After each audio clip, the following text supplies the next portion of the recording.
So this is a kind of a goofy project I did recently.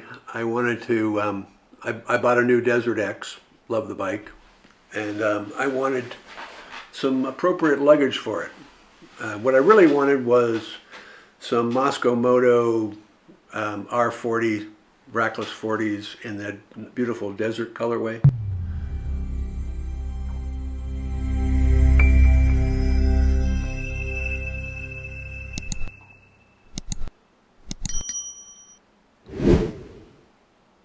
But they don't do that anymore. And I had an old set of R80 stuffs kicking around. So I took it all apart, decided to make a luggage base that would just hold everything closer to the bike really tight.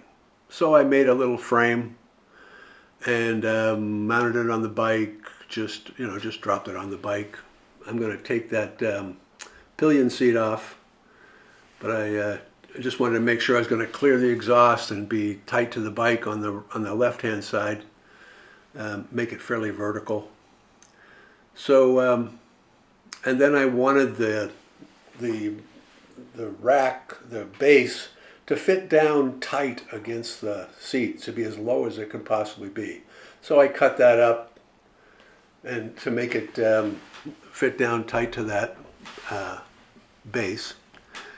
And then did a bunch of fiddling around with zip ties to get all the shape of the base exactly the way I wanted it. So it would barely clear the exhaust and it would be almost vertical on the left-hand side. So it would be as tight into the bike as I could make it. And this looked pretty promising.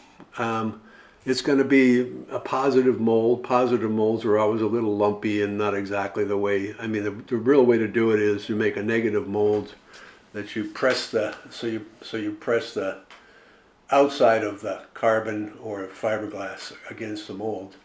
On this, I'm going to drape stuff over this mold and just so it won't be quite as light as it could be, and it won't be quite as precise as it could be, but it will get the job done.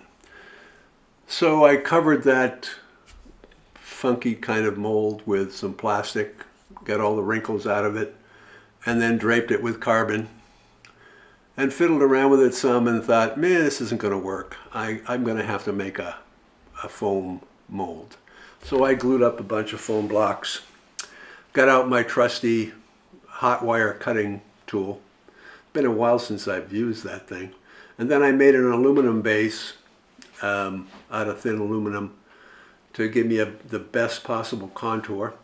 And then I used that and the original base as a template and sketched out what I needed. Cut out the foam with the hot wire and then laid table wetted carbon onto it. Typically I would vacuum bag something like this, but vacuum bagging pulls it tighter into the mold. The mold wasn't anything all that perfect anyway, so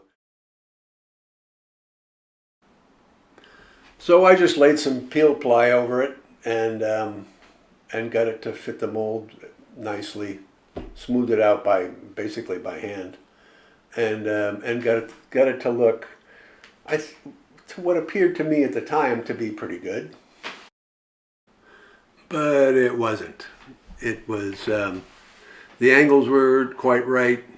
It was, so I wound up just cutting off the extra wings there, and then making some aluminum pieces, tracing the base, the original base to make those, and rolling the edges to make them stiff.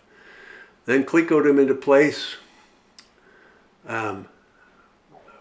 Tweaked the aluminum until I had everything fitting exactly the way I wanted it, and then I covered all that with carbon, and the end result is pretty good.